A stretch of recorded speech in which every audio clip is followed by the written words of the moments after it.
Esse trailer, ele fez questão de dar destaque pros filhos dos heróis. Eu reparei que no trailer, isso rola logo depois do Reed começar a interrogar o Victor. O Reed tá desesperado, né? Você fez isso! O que foi tão absurdo que o Victor Von Doom fez? O que você acha que foi? Bom, primeiro contexto. Nas HQs, a origem do Dr. Tino começa desde a infância dele, quando ele perde a mãe, né? Ele acha os pergaminhos de bruxaria dela, e aí ele, desde jovem, começa a estudar bruxaria e ciência. E a relação dele com o Reed Richards é nessa juventude dele, quando ele é chamado para um programa especial do governo americano, que estava subsidiando super gênios e tal, esse tipo de coisa, né? Então ele vira colega de quarto do Reed. Mas eles nunca foram fofinhos um com o outro, nunca, né? O Victor sempre foi daquele jeitão dele, frio, egoísta, síndrome de superioridade, sabe? Aparentemente, nessa versão do Semi não vai ser assim, né? Parece que o Dr. Tino era o imperador da Lattiveria, amigo do Quarteto Fantástico, todo mundo já adulto, então eles não se conheceram garotos. Porque a Sue tá falando dele como se eles fossem amigos na vida adulta. Tá falando, né, que ele era amável, carinhoso e tal, até que ele quebrou. Algo acabou com esse jeito dele.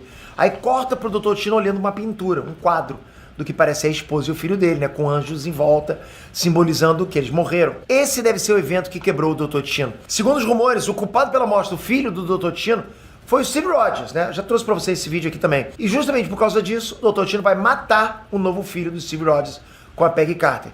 Esse mesmo rumor, esse suposto vazamento aí, né? Também dizia que Vingadores Doomsday ia corrigir o erro da continuidade no final de Vingadores Ultimato. Não sei se vocês lembram, né? O Capitão América ele não poderia voltar para o passado e viver no passado, por quê? Porque foi estabelecido uma regra, né? Foi estabelecido naquele filme que não dá para alterar o passado. E por isso que o Loki, antes do final da segunda temporada da série dele, ou seja, o Loki na época que ainda era agente da TVA, antes dele sentar no trono e sustentar o multiverso, antes disso tudo, ele ia aparecer pro Steve Rogers e ele vai para morar no universo 828, que é o universo do Quarteto Fantástico e do Victor Von Doom. E de alguma forma, justamente isso aí que ia causar a morte do filho do Dr. Tino. Bom, esse trailer confirma que o Loki foi falar com o Steve Rogers e deu pra ele um cartão da TVA.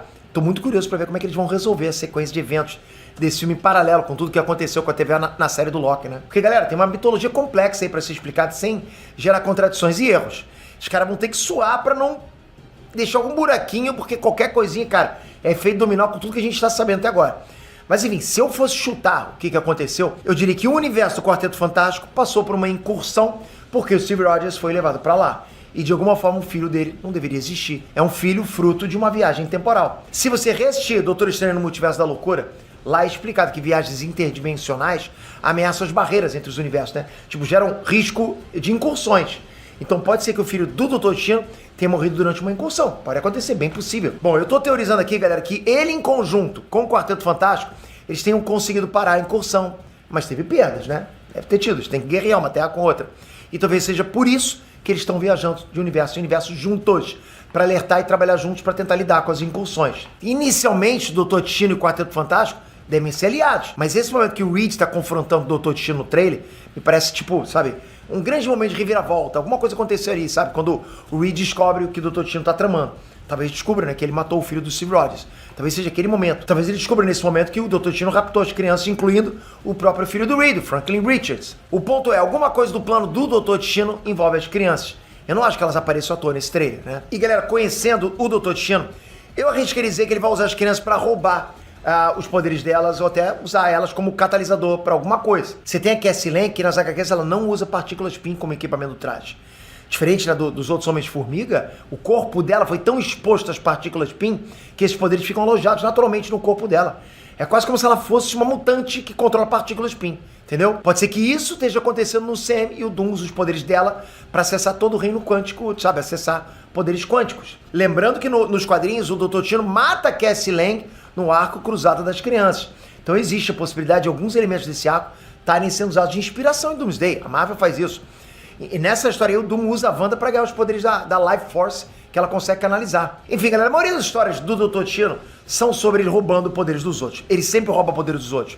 Ok, voltando para as outras crianças. Você tem aquela cena do trailer em que o Johnny Storm tá lá tentando proteger o Franklin e tem um clarão no fundo. O Franklin é um personagem cósmico. Ele tá destinado a assumir o lugar do Galactus no fim do multiverso. Ele tem poderes relacionados à criação. Ele pode criar o universo inteiro na cabeça dele. Você tem também a filha do Gorr, que o Thor virou padrasto, só que ela foi ressuscitada ou gerada pela eternidade, né? Que é uma entidade cósmica, que na verdade é o próprio multiverso em pessoa. Você pega o multiverso, transforma numa pessoa, ela viraria... o corpo seria a eternidade. E no Reflexo das Águas lá, essa menina, a Love, tava com um corpo parecido com o da eternidade. Um corpo feito de espaço, estrelas, planetas, né? Um corpo feito do universo. Então talvez essa menina tenha alguma importância cósmica e sim, ela seja fundamental no plano do Dr. Destino. Sabe todo esse conteúdo de teoria, vazamento, análise? Tem canal Dark faturando alto exatamente com isso. Sem rosto, sem gravar voz, sem ninguém saber quem tá por trás. O conteúdo que carrega sozinho. E a vantagem é a escala. Você replica em vários nichos e ainda internacionaliza, né? Você traduz para faturar em outros idiomas. O mesmo canal, o mesmo vídeo. Isso não depende da sua cara na tela. Foi por isso que eu finalizei agora o YouTube Dark 2026, que eu venho construindo desde janeiro. É o treinamento mais atual que existe para canal Dark. E cobre tudo, do zero até a escala. O preço de lançamento é R$ 997, mas para essa primeira turma, pelo link que tá aqui embaixo, tá sendo por R$ 397. 12 de 39, cara. De verdade, é para vocês aproveitarem. Eu quero realmente fazer uma leva de empresários. Não é youtubers não, empresários de YouTube. Deixei o link aqui embaixo.